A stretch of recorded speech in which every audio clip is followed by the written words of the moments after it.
को नमस्कार और राम राम। मैं आपकी बेटी अवनी चौधरी। मैं आपको बता देना चाहती हूँ कि मेरा नाम अवनी चौधरी है और मैं मात्र और मात्र 7 साल की हूँ। और मेरी जन्मभूमि की बात की जाए तो वो नरवा गांव ही है। और मेरी पढ़ाई की बात की जाए तो मैं हिसार में अपनी पढ़ाई करती हूँ। और मैं हरियाणा में शामुक्त को लेकर गांव-गांव में जाकर अपने विचार प्रस्तुत करती हूँ। और समाज में ऐसी बहुत सी बुराइयों पर भी मैं अपने विचार प्रस्तुत करती हूँ। आज मुझे यहाँ आपके पावन धरा पर आने का एक सुनहरा अवसर मिला, तो उसके लिए मैं सभी ग्रामवासियों, माताओं, बहनों व सवर जात्रिया खाप पंचायत का तहे दिल से धन्यवाद करती हूँ।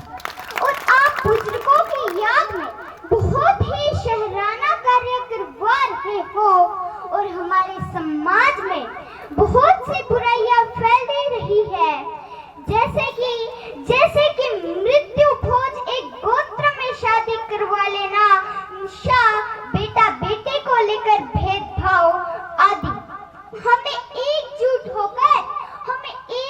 होकर समाज में फैल रही बुराइयों के खिलाफ लड़ाई लड़नी होगी, अपने विचार रखने होंगे। तो आपको हमारे समाज में बहुत ही जल्द बदलाव देखने को मिलेगा।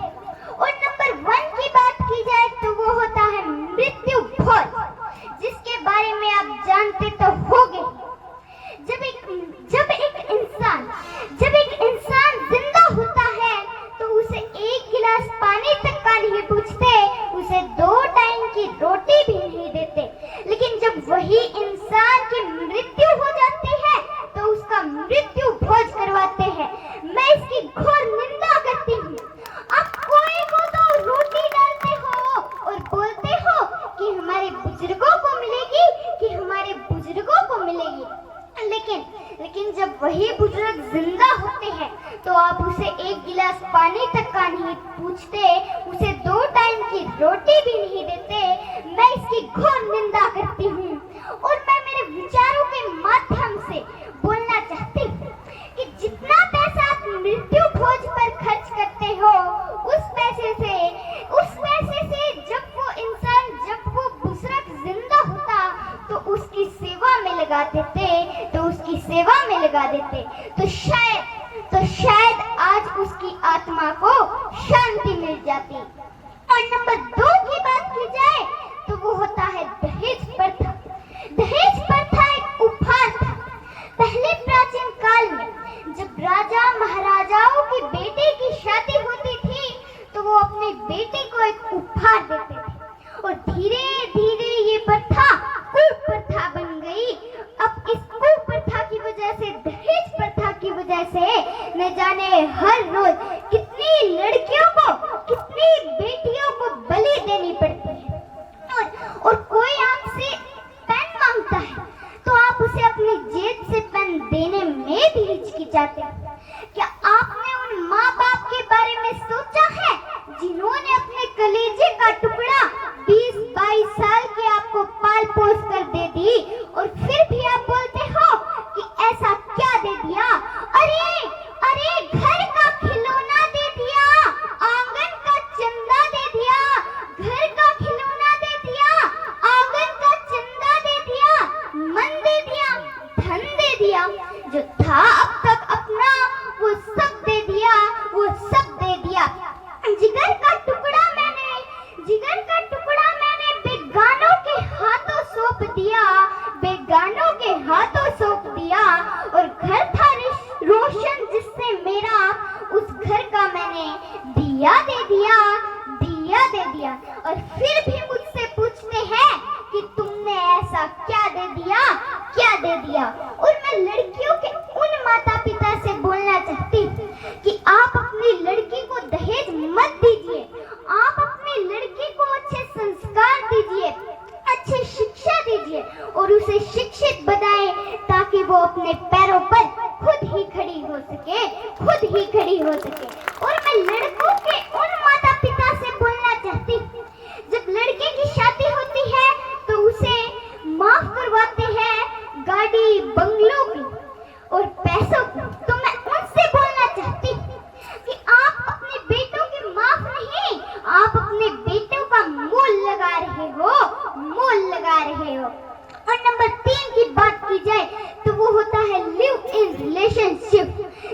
नाम लेते हुए भी मुझे शर्म आ रही है। इस लिव इन रिलेशनशिप से न जाने कितने रिश्ते खराब हुए हैं, कितने परिवार उजाड़े हैं, कितने बच्चे अनाथ हुए हैं। इस बात का हम अंदाजा भी नहीं लगा सकते। और एक माँ 5 बच्चों को छोड़कर किसी और गैर मर्द के साथ रहने लगती है, तो मैं उनसे बोलना चाहती हूँ कि आप 5 बच्चों को छोड़कर किसी और गैर मर्द के साथ रह रही हो, यह अच्छी बात नहीं है, यह अच्छी बात नहीं। और कहते हैं ना कि हमारे कानून की आंखों पर पट्टी बंधी हुई है, तो ये सच कहते हैं कि हमारा कानून अंधा है, उनकी आंखों पर पट्टी बंधी हुई है, उनकी आंखों पर पट्टी बंधी हुई है। और वो औरतें कहती हैं कि हमें तो लव हो गया, हमें तो प्यार हो गया, हमें तो लव हो गया, हमें तो प्यार हो गया। और नंबर 4 की बात की जाए तो वो होता है नशा, जो हमारे समाज में सबसे बड़ी आफत है। हमारा समाज नशे से ही सबसे ज्यादा बिगड़ रहा है। डूब गया है इंसान इस नशे के तूफान में। पता नहीं क्या मिलता है इस दारू सिगरेट की आन में। जैसे पानी बिन मछली नहीं रह सकती, वैसे दारू बिन इंसान नहीं रह सकता। शरीर की नस-नस में ये जहर का काम करती है, फिर भी इंसान इसे गम भूलने की दवा समझता है। शराब पीता तो बड़े महंगे वाली पीता, दिखावा करने की तो हद ही पार कर डाली। घर में बीवी भूखी, बच्चे भूखे और बाहर ये निशाड़ी।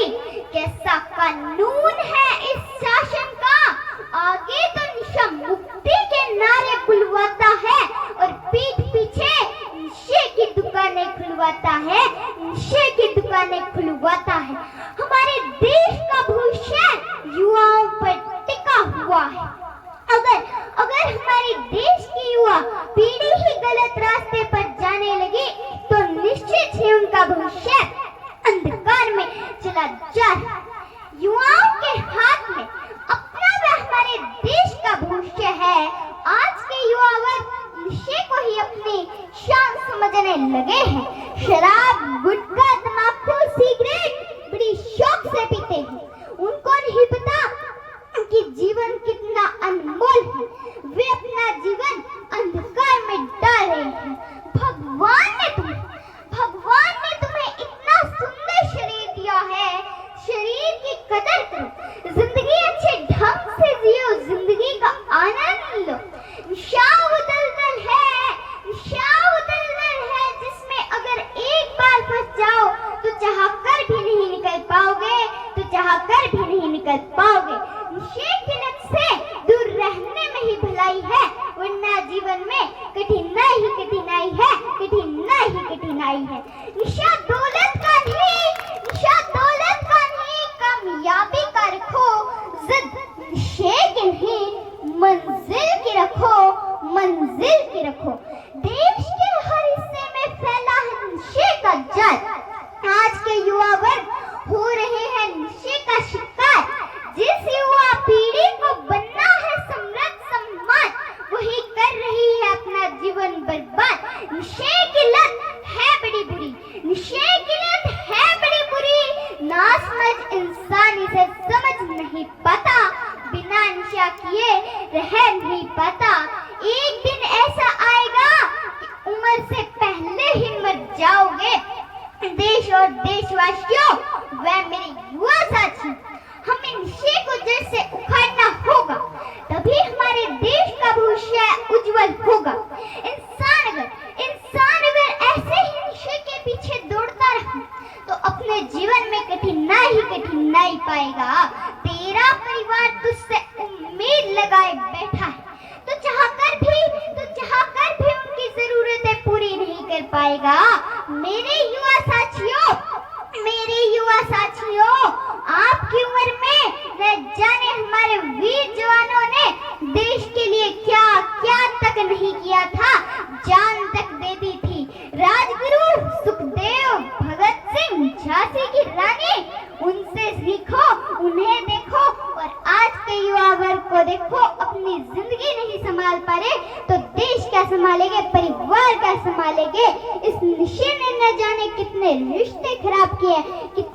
परिवार उजाड़े। नशे की आदत भी क्या लाचारी है, नशे की आदत भी क्या लाचारी है, जिंदगी भर पीछा नहीं छोड़ती, यही वो बीमारी है, यही वो बीमारी है। हमारे संस्कारों में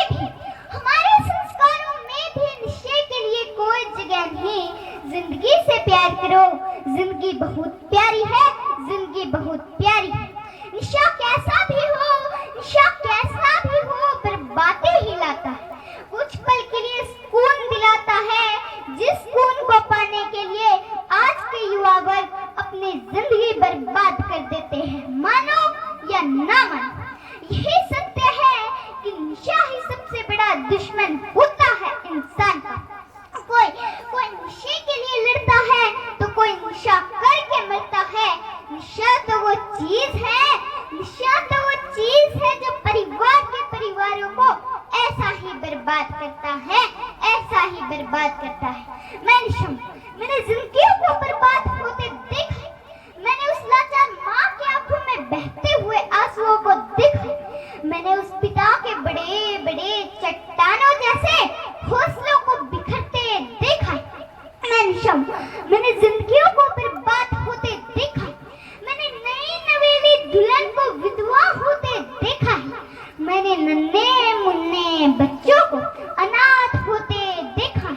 मैंने जिंदगियों को बर्बाद होते देखा है, मैंने सुहागन के मंगलसूत्र और कड़े को सुनार की दुकान पे बिकते हुए देखा है, मैंने बड़े बड़े बंगलों को सरेआम बाजारों में नीलाम होते देखा है। मैंने जिंदगियों को बर्बाद होते देखा। नशा करो तो अपने जीवन में सफलता कामयाबी का करो, जो तुम्हारे जीवन को सुखी बना देगा।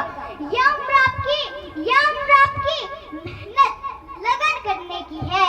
अगर इस उम्र में भटक गए तो पूरा जीवन नर्क है, तो पूरा जीवन नर्क है।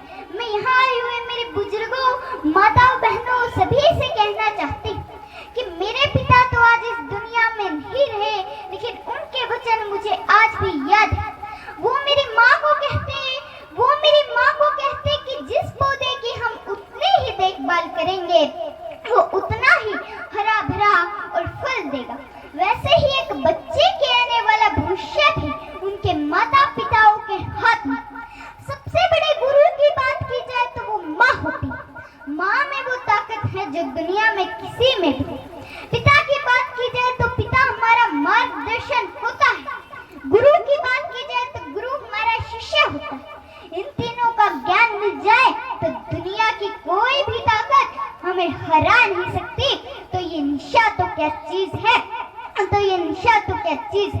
मैं यहाँ आए हुए मेरे बुजुर्गों से एक बात बोलना चाहती हूँ कि बच्चा उस कच्चे मिट्टी की तरह होता है, जिस मिट्टी को आप जैसा ही आकार दोगे वो वैसे ही बन जाएगी। इसलिए मैं बोलना चाहती हूँ कि बच्चे को आप अच्छी शिक्षा दो, बच्चे को अच्छे संस्कार दो, बच्चे को कामयाब बनाने में जोर दो, और मैं उन माता पिता से बोलना चाहती हूँ जो ये धन संपत्ति कोठी बंगले इकट्ठे करके रखते हैं। किसके लिए? अपनी औलाद के लिए। देना है तो अपनी औलाद को अच्छे संस्कार दो, देना है तो अपनी औलाद को अच्छी शिक्षा दो। एक कामयाब औलाद अपने भाग्य में लिखा हुआ, अपनी तकदीर में लिखा हुआ अपने आप का मालिक। अगर आपकी औलाद निकम्मे निकल गई तो ये धन संपत्ति थोड़े से समय में ही नष्ट कर देगी। और मैं मेरे युवा साथियों से भी बोलना चाहती हूँ कि आप बुजुर्गों के साथ बैठो, उनके साथ एक बात करो, क्योंकि जो बुजुर्गों को जो जीवन का अनुभव है वो हमें नहीं। इसलिए बुजुर्गों की इज्जत किया करो। और मैं उन माता पिता से बोलना चाहती हूँ जो किसी के बकावे में आकर अपनी बेटी का स्कूल कॉलेज छुटवा देते हैं, तो मैं उनसे बोलना चाहती हूँ कि किसी के बकावे में आकर अपनी बेटी का स्कूल कॉलेज न छुटवाए, क्योंकि पड़ोस की बेटी आज भूखी सोई है। इस बात का तो किसी को नहीं पता होता, लेकिन पड़ोस की बेटी आज कहाँ गई है, इस बात का सभी को पता होता है।